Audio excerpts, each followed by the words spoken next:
Hola, ¿qué tal, hermanos, hermanas? Un gusto estar con todos ustedes nuevamente en nuestro canal de YouTube LM Cuernavaca. Gracias por acompañarnos.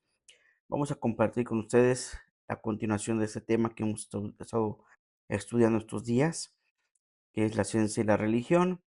Y bueno, vamos ya a ir casi complementando ya este tiempo que hemos compartido con ustedes este tema. Ahora vamos a continuar con varios aspectos, entre ellos la cuestión del cuerpo docente y la Ecclesia Dicen. Vamos a ver qué nos dice con esto la iglesia, ¿no? Que es precisamente ahora la aportación de la iglesia. Entonces llegamos a la ciencia, ¿sí? Vamos pues a encomendarnos en el nombre del Padre, del Hijo y del Espíritu Santo. Amén.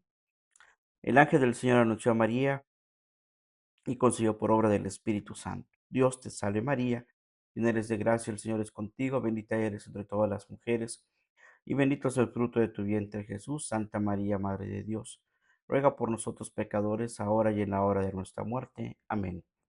He aquí la esclava del Señor, hágase en mí según tu palabra.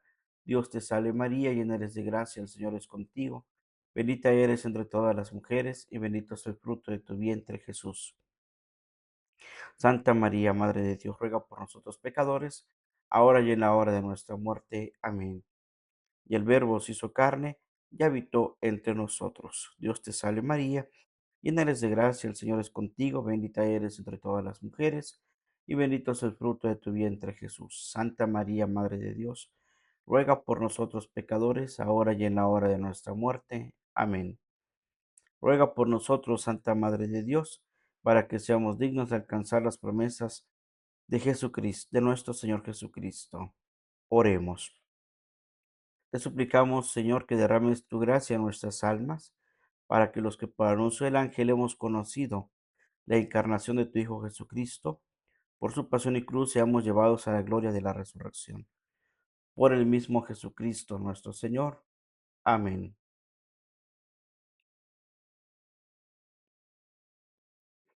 Muy bien. En el nombre del Padre, del Hijo y del Espíritu Santo. Amén.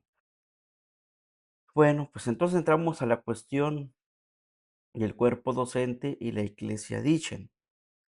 Los cuerpos de enseñanza y de escucha de la Iglesia de Cristo son llamados técnicamente Ecclesia Docen y Ecclesia Dicen. Vamos a distinguirlas. La distinción entre el cuerpo de enseñanza de la Iglesia y del cuerpo de oyentes fue hecha por su fundador en el mandamiento: vayan, pues, y hagan discípulos a todas las gentes. A quien ustedes les escucha, a mí me escucha.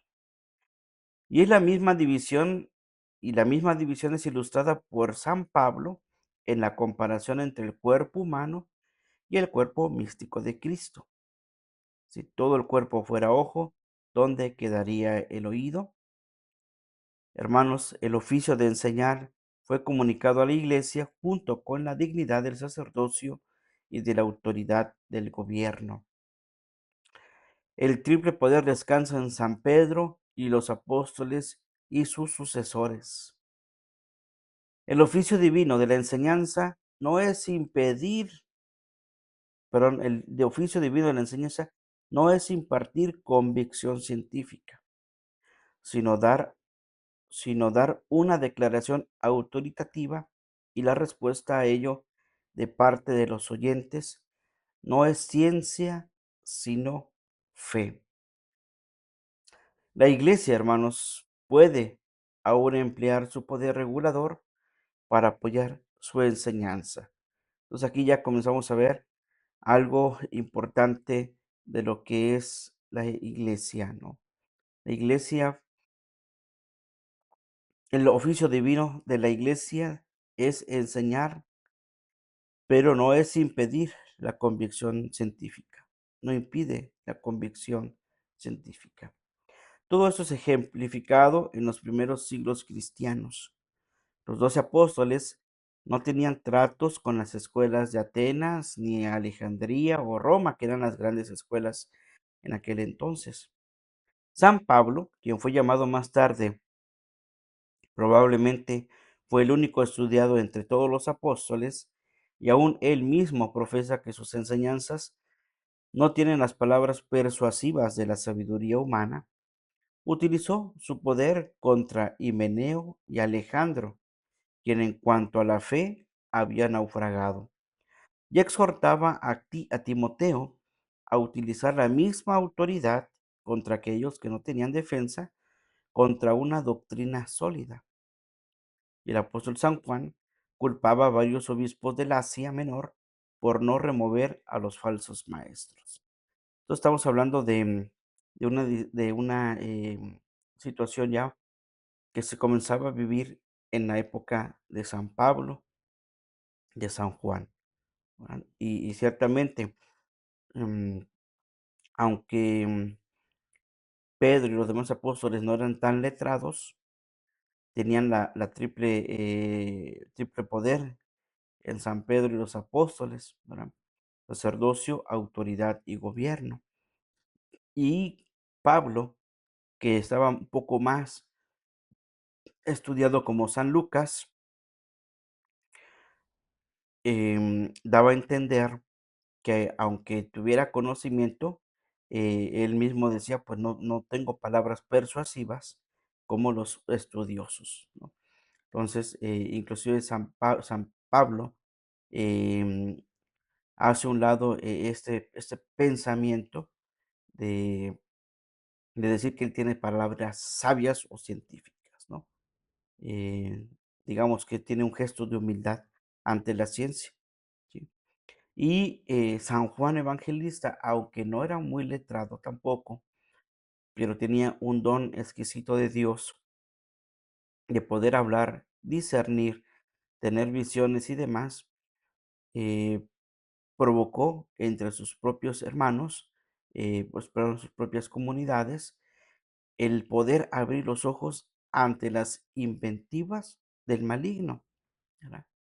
Es decir, una, es abrir los ojos ante el anticristo y las primeras herejías dadas en su época.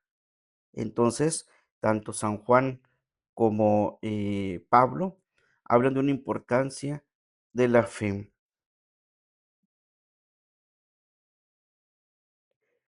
Qué importante y qué interesante, pues es este aspecto del cual estamos nosotros compartiendo, ¿no? Entonces, San Juan también le hace ver, pues, su bajo rendimiento a varios obispos del Asia Menor por no remover a los falsos maestros, ¿no? A los que serían o vendrían siendo los anticristos, ¿no? O el anticristo, y como San Juan mismo lo va a decir, ¿verdad? Aquí el anticristo está entre nosotros, los falsos maestros, y como también lo va a hacer al hablar en San Juan en sus cartas de la importancia del conocimiento a través del amor, ¿verdad? Dios es amor, ¿verdad? La Biblia lo dice, ¿no? Entonces, en el capítulo 4, versículo 8, primera de Juan, el mismo Juan da a conocer eso. Y también San Juan vislumbra dentro del marco de sus cartas em, las herejías que comenzaban a surgir en su época, ¿verdad? Y él hace entender también a la comunidad la importancia de adquirir conocimiento y de cuidarse ante todas las inventivas de las primeras herejías, como el simonismo, ¿verdad? En la que pues, se veía la cuestión de que hay un poder mágico, ¿no? Con el cual Jesús sanaba y demás, ¿no? Y esas primeras, pues, herejías que surgían en la época de San Juan. Muy bien, eso por un lado, hermanos. Y por otro, hay unas premisas de la fe. La división de la iglesia en dos cuerpos, uno que enseña y el otro que escucha. Iglesia dicen, Ecclesia docen, ¿verdad? Uno que enseña y otro que escucha. Entonces, no excluye a la ciencia del segundo más de lo que incluye el primero. Ahora, la ciencia está en ambas, tanto el que enseña como el que escucha. El convertir en la fe es un acto racional. Antes de que pueda hacerse, debe conocerse con certeza que existe un Dios, que Dios ha hablado y lo que Él ha dicho. Los apóstoles entonces son los primeros padres y los concilios y papas son testigos de ello. Entonces, ¿quiénes son los que nos dan a conocer a este Dios que existe, que ha hablado y que ha dicho, que habla, lo que ha hablado y lo que ha dicho? Pues fueron los apóstoles, los primeros padres, los padres de la iglesia, los concilios y los papas. San Pedro desea que los fieles estén siempre preparados para satisfacer a todos los que pregunten una razón de la esperanza que está en ellos. Primera de Pedro, capítulo 3 versículo 15, que precisamente es uno de los textos maravillosos porque ahí se habla de dar razón de la fe, dar razón de la fe, porque hay muchos que andan preguntando, ¿verdad? Y para que tú puedas responder, ya debes de saber por lo menos algo, ¿verdad? Entonces San Pedro pide que tengan una razón, la razón de la esperanza, para poder dar con ello una respuesta a la fe y a la razón. San Agustín después, ¿quién dice? Se hace una pregunta. ¿Quién no ve que el conocimiento precede a la fe? Nadie crea menos que conozca que creer.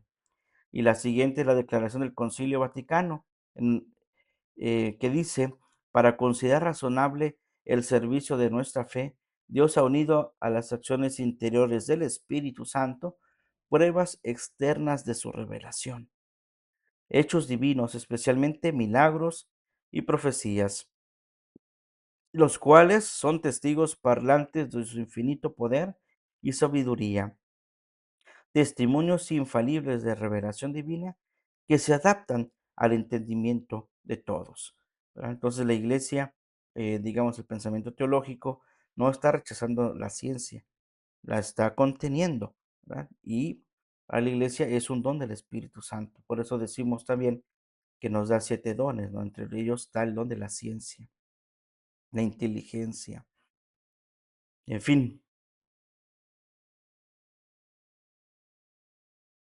mm, el Papa Inocencio 11, perdón, Papa Inocencio 11, condenó explícitamente la opinión de que la mera probabilidad en el conocimiento de la revelación es suficiente para convenir la fe en forma sobrenatural. Fíjese, eso es muy importante, por lo que dice el Papa Inocencio 11, ¿verdad? Condenó, ¿verdad? La opinión de que con la probabilidad de que el conocimiento de la revelación es suficiente, ¿verdad? El conocimiento de la revelación es suficiente para convenir en la fe sobrenatural. No, el Papa Inocencio va un poco más allá. No solo la fe, sino también el conocimiento, para la ciencia. El Papa Pío IX exige que la razón humana indague concienzudamente los hechos de la revelación divina para asegurarse que Dios ha hablado con el fin de servirle razonablemente. Entonces, el Papa Pío IX está invitando también a una exigencia de la razón humana para indigar más profundamente el misterio de de la revelación divina. Ahora no está quedándose con solo el aspecto de la fe, sino que está buscando ir más profundamente. También en el conocimiento de las premisas de la fe, el hombre tiene que progresar en edad y en educación. Obviamente, que van a ser los pilares de nuestra vida, de conocimiento y de escuela para nosotros, ¿no? Edad, progresar en la edad, ir creciendo y teniendo también una educación, ¿verdad? Eso es muy importante, puesto que estas premisas las pone, ¿verdad? La iglesia. Ahora, el niño no puede convenir en forma sobrenatural a la fe, por lo que los padres o maestros dicen, hasta que su mente esté lo suficientemente desarrollada para asegurarse de la existencia y contenido de la revelación divina. Por eso el catecismo es muy importante y por eso el apoyo de los padres y padrinos en el bautismo para educar a los hijos en la fe es lo que estamos compartiendo ahorita. Precisamente en el bautismo se dice eso, ¿verdad? Que si se comprometen a educar a sus hijos en la fe, tanto papás y padrinos dicen que sí, ¿verdad? ¿Cuál es el camino de la fe? Es conocer, ¿verdad? Llevarlo progresivamente según la edad para que el niño, hay una oración muy bonita que dice, para que el niño cuando sea adulto profese su fe, ¿verdad? La profese libremente, tenga convicción de ella y la defienda, ¿sí?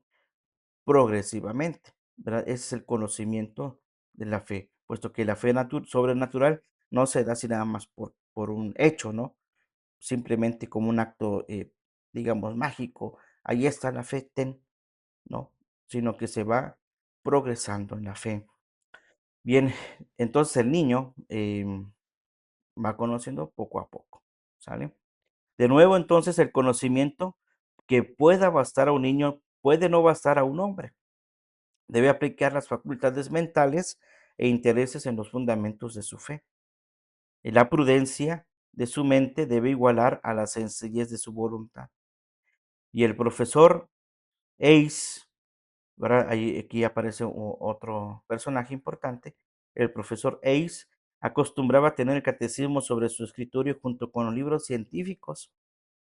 Y el progreso del conocimiento es especialmente loable en padres, maestros, estudiantes y sobre todo en los profesores de la ciencia teológica y en los dignatarios eclesiásticos. Y bajo sus métodos científicos, las premisas de la fe han llegado a ser una rama especial de la teología.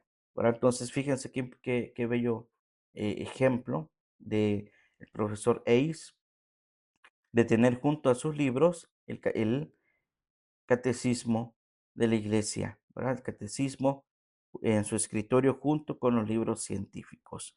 Obviamente, como ya lo estamos mencionando, no es que la iglesia imponga, ¿verdad? La fe, sino que es un compartir de ambas, tanto la fe como la ciencia y la fe. Da razón de nuestra esperanza, da razón de nuestra fe, diría San Pedro en sus cartas, que es precisamente una de las premisas con las cuales toda la cristología se fundamenta. Da razón de nuestra esperanza a través de la razón y fe.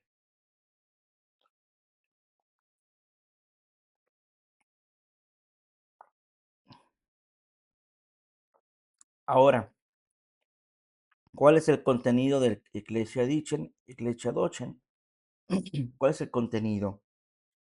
Bien, en el contenido de la fe debe ser penetrado en la medida que lo permitan las facultades mentales y la gracia divina. La revelación señala el destino eterno, muestra el camino y da los significados. Previene contra la perdición eterna y ayuda en la tentación y protege de la maldad. Sin el conocimiento, hermanos, no hay interés. Sin el conocimiento no hay interés. Y la consecuencia es el olvido del propósito principal de la vida. Por ello, el deber de todos los hombres es escuchar a Dios, meditar en sus palabras y entenderlas. Los más elevados actos de misericordia y caridad enseñan al ignorante y corrigen al errado. El estudio de la verdad revelada y la propagación de la palabra y por escrito del conocimiento fue así adquirido y practicado en la iglesia en todos los tiempos y en todas las clases. Por eso las grandes bibliotecas que todavía existen y que hay la Gran Biblioteca Vaticana, ahí están todos, hermanos, todos aquellas palabras, aquellos escritos de un conocimiento adquirido y practicado en la iglesia que ha derivado en la historia como como una base.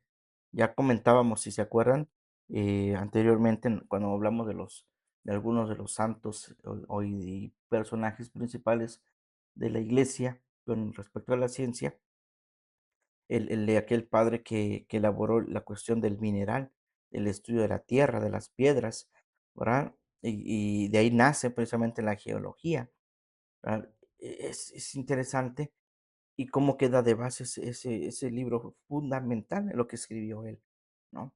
Para que después, de generación en generación, se vayan descubriendo más detalles, ¿no?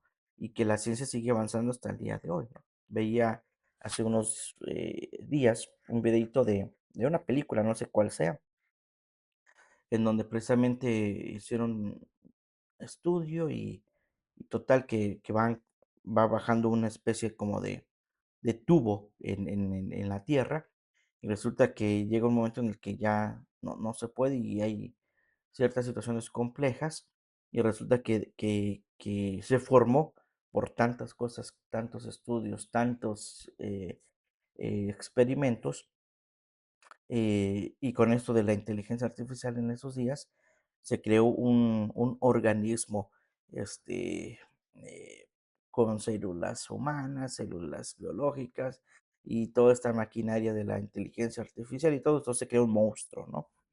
Este, es interesante puesto que se está buscando precisamente seguir indagando en este mundo tan amplio, este mundo en el que vivimos que parece que nunca dejamos de encontrar ni de conocer cosas. Si aquí no hemos terminado de conocer, no conoceremos el universo entero, pero ya ha habido bases para esa búsqueda, ¿verdad?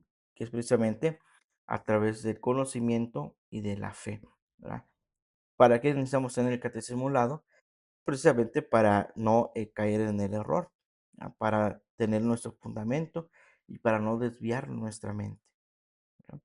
Porque muchas veces, como dijimos en las clases anteriores, ciencia anticristiana lo que hace es salir de ese ámbito, ¿verdad? Desprotegerte y aplicar tus propias verdades, tus propias opiniones y todas esas cosas que a veces no ayudan en nada, sino que tengas tu particular punto de vista muy objetivo y que sea algo que sustente el conocimiento. Es lo que hizo la iglesia por mucho tiempo y pues hasta que llegó la reforma y todas estas cuestiones de quitarle pues a la iglesia a través del Estado las bibliotecas, las universidades, el conocimiento, todo eso, ¿verdad? Que vino a suceder y que por alguna razón también separaron de las escuelas toda cuestión teológica, ¿no? Toda la ciencia de la fe. Hoy todavía hay algunas universidades que dan, o en algunas escuelas, sobre todo particulares o de corte católico, y también en el protestantismo, en algunas escuelas protestantes, dan la clase de la Biblia o dan la clase de las ciencias religiosas o ciencia de la religión o religiosidad, ¿verdad? Entonces, sigue habiendo, pero no como una forma de catequesis, sino como una forma de clase, ¿no? Como si fuera una materia más, ¿no? Dentro de las escuelas, en algunas, ¿verdad? Eh, Ciencias religiosas, en algunas universidades puedes estudiar ciencias religiosas, terminar como con una licenciatura. En algunas todavía hay esa posibilidad. Bien, entonces, la iglesia, pues, tiene un contenido bastante, amplio, ¿no? De todo esto. Y entonces, el estudio de la verdad revelada y la propagación de la palabra y por escrito del conocimiento fue adquirido entonces y practicado en la iglesia en todos los tiempos y por todas las clases.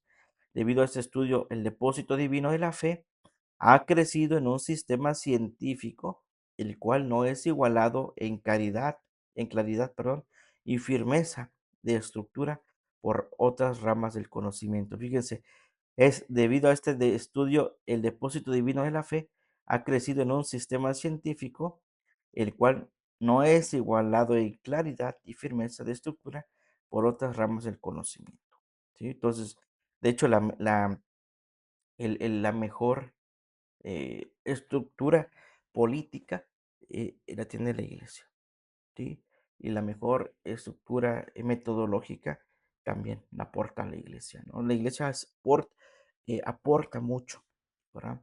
Y a veces ese aportar, eh, pues no recibe ni premios Nobel ni nada, ¿no? No recibe nada, pero sí lo que recibe es el ataque, ¿no? El ataque de expulsar, hacer a un lado a la fe de la iglesia, ¿no? Bien, eso es lo que sucede, ¿no? Aunque aportes, y te das cuenta cuando aportas algo en la comunidad o haces algo en la comunidad, otros lo replican en otro sistema, ¿verdad? En político, cultural, artístico, ¿verdad? Como diciendo, esto fue una iniciativa nuestra, pero cuando en realidad fue una iniciativa de la iglesia, ¿verdad? Entonces, em, por ejemplo,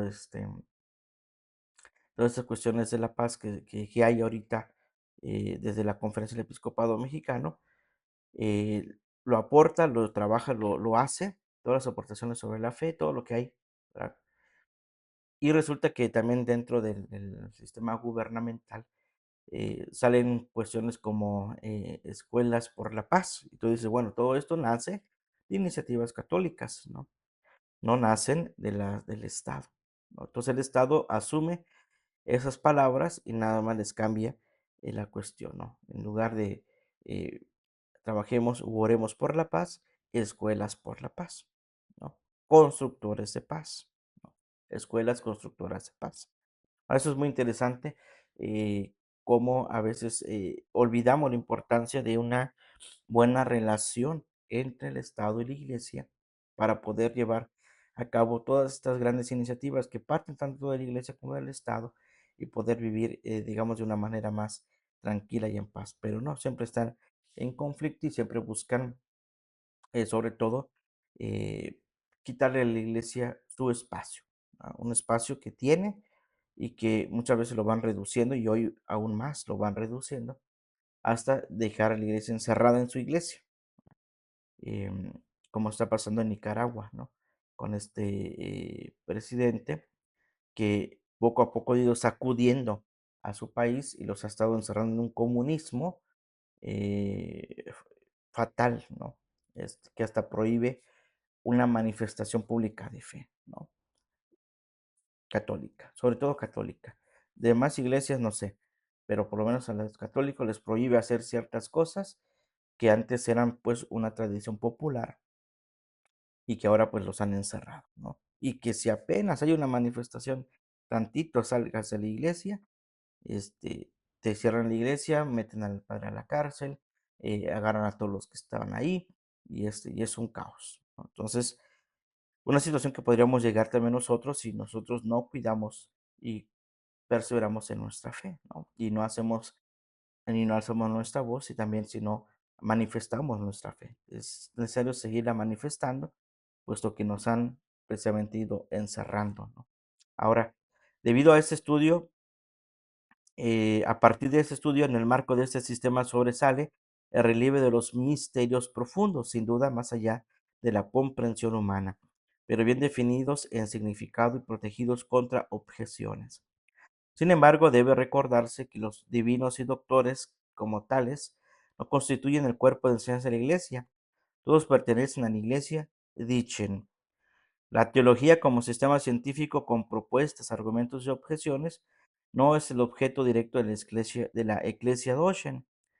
Lo deja a los especialistas con toda forma de estímulo y dirección. ¿Verdad? Esto quiere decir que la cuestión de los que son divinos y doctores, bueno, las personas que se dedican a todo esto, ¿verdad? A las cuestiones divinas y los grandes doctores de la fe de la iglesia, los grandes teólogos, no son todo el cuerpo de la iglesia, ¿no? No es la iglesia que dice, sino también es todo un sistema, ¿no? Participamos todos, ¿no?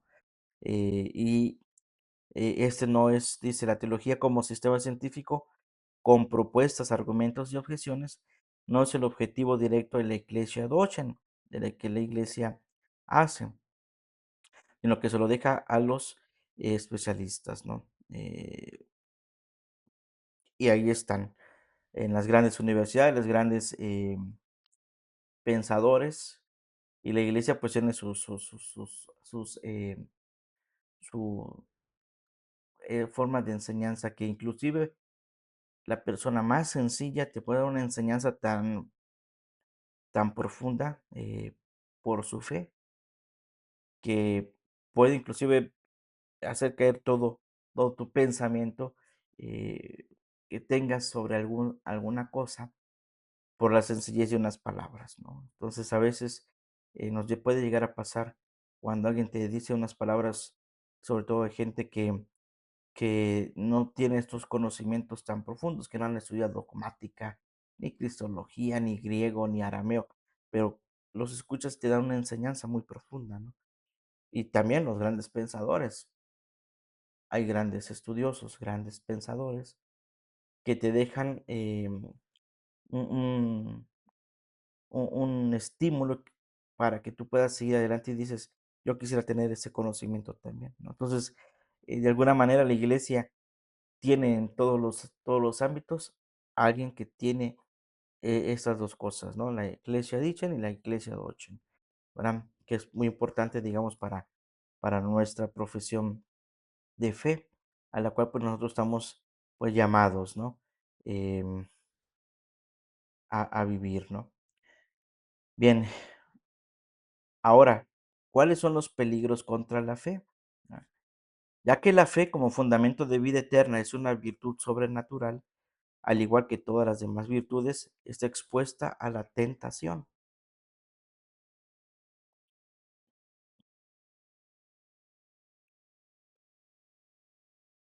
Por ejemplo, algunas dificultades son inherentes en el depósito de la fe y otras surgen del exterior. Una verdad revelada puede parecer ininteligible a la mente, al igual que los misterios, o repulsivo a la voluntad, como si connotaran preceptos no bienvenidos. Las tentaciones del exterior pueden ser la constante hostilidad del mundo hacia la iglesia, la discriminación contra los católicos, la falsificación de la historia, la literatura anticristiana e infiel, los escándalos internos y las deserciones de la iglesia. Todo esto, hermanos, son peligros contra la fe. ¿Verdad? Hace unos días veía también un videíto en donde están entrevistando a un padre que no sé de dónde es, y la entrevista es sobre el exorcismo, ¿no? Los exorcismos. Y eso es le pregunta al que le está entrevistando, ¿cuántos exorcismos ha habido en la iglesia? Y comienza diciendo, ninguno. Y empieza a decir eso, ¿no? Y es un sacerdote. Comienza a decir que nunca en la iglesia ha habido un exorcismo, que eso nunca ha existido, no ha habido registros, y empieza a hablar. Nada más. Entonces el que le está preguntando dice, pero siempre nos han dicho eso, que sí ha habido, no muchos, pero sí ha habido exorcismos, me quedo este, con esa duda. Dice, ahora me dices tú que no hay ninguno, ¿no? Y el otro, no, no hay. ¿No? Quién sabe en qué termina la discusión, pero el chiste del video es precisamente ese, ¿no? Cómo hay peligros contra la fe. Y una cosa son precisamente las falsificaciones o la literatura anticristiana o los escándalos de la iglesia. En lugar de aportar algo, está desaportando, ¿verdad? Entonces, eso es como decir, ¿verdad? Yo no sé, yo no tengo conocimiento de exorcismos y voy contra mis hermanos sacerdotes que sí tienen conocimiento de los exorcismos, ¿no? Entonces aquí es un rompimiento y esto puede inclusive causar un escándalo y también puede causar deserción en la iglesia, diciendo, ah, si este padre diciendo que no hay exorcismos, entonces he quedado engañado, ¿no? Entonces la iglesia engaña, ¿no?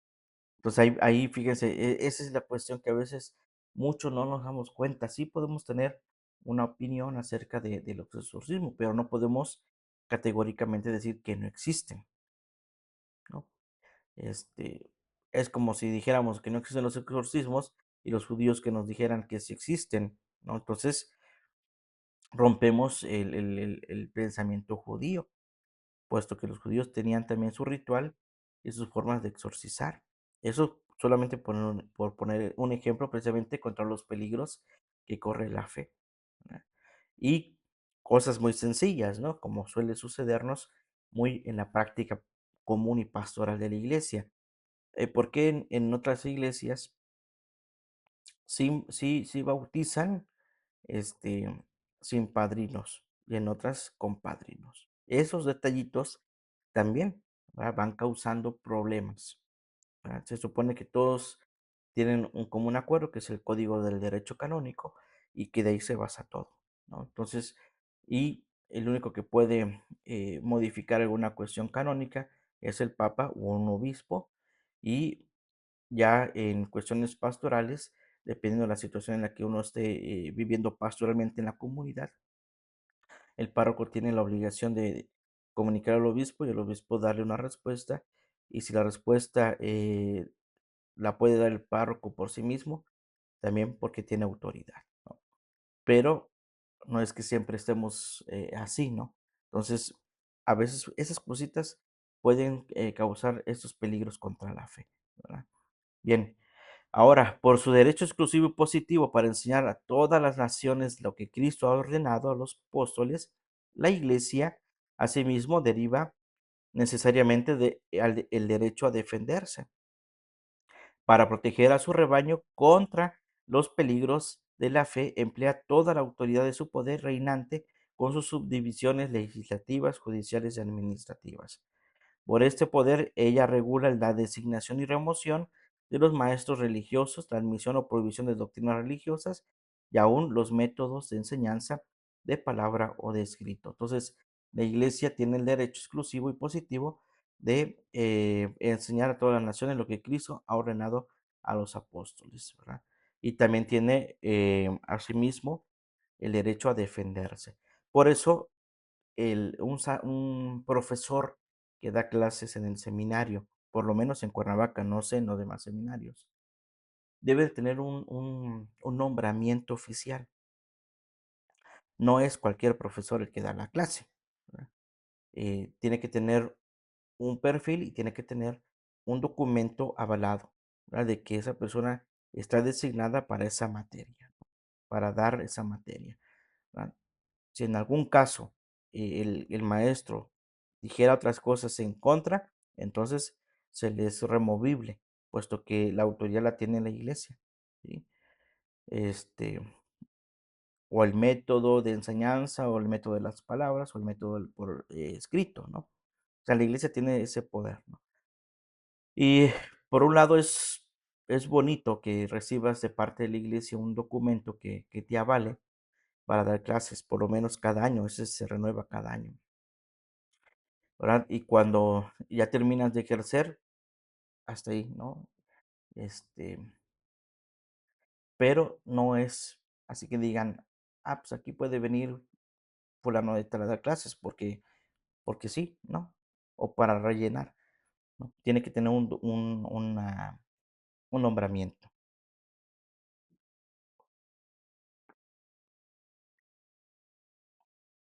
Y así como lo hace el obispo a todos los sacerdotes.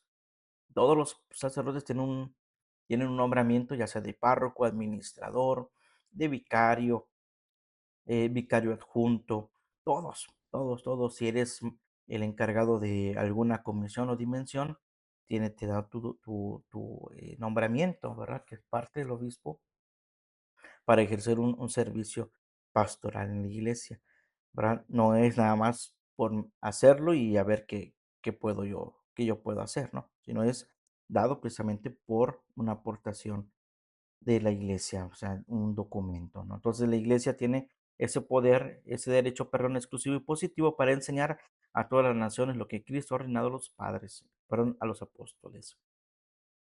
Y obviamente también tiene sus subdivisiones legislativas, judiciales y administrativas para cada uno de los trabajos y estructura de la iglesia, ¿no? Aquí tenemos su división legislativa, nuestro obispo tiene su consejo presbiteral, su colegio de consultores, como también tiene su vicario judicial, como también tiene su administración económica o diocesana. O sea, todo es una estructura que les digo, es muy complicado de deshacer, ¿no?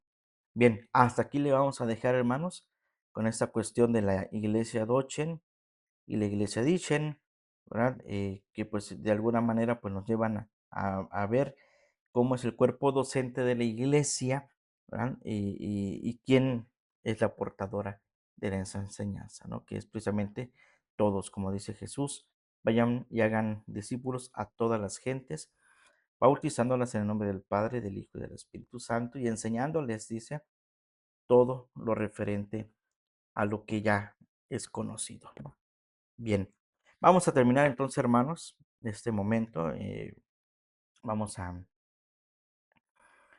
pedir por la pronta beatificación del siervo de Dios, Alfonso Lam. Oh Dios, que con tu infinita misericordia inflamaste el corazón de tu siervo Alfonso Lam de un amor sin límites a ti y a María, amor que se realizó en una intensa vida de trabajos, vigilias y sacrificios para la salvación de las almas. Concédenos, si es tu voluntad, que logremos por su intercesión lo que no podemos conseguir por nuestros méritos. Por Jesucristo nuestro Señor. Amén. El Señor esté con ustedes y con tu espíritu. La bendición de Dios Todopoderoso, Padre, Hijo y Espíritu Santo, descienda sobre ustedes y permanezca para siempre. Amén. A Jesús por María, Ave María, secula seculorum. Amén. Que pasen un excelente día, que Dios los bendiga y si Dios nos los permite, nos vemos en la siguiente transmisión. Saludos y bendiciones a todos.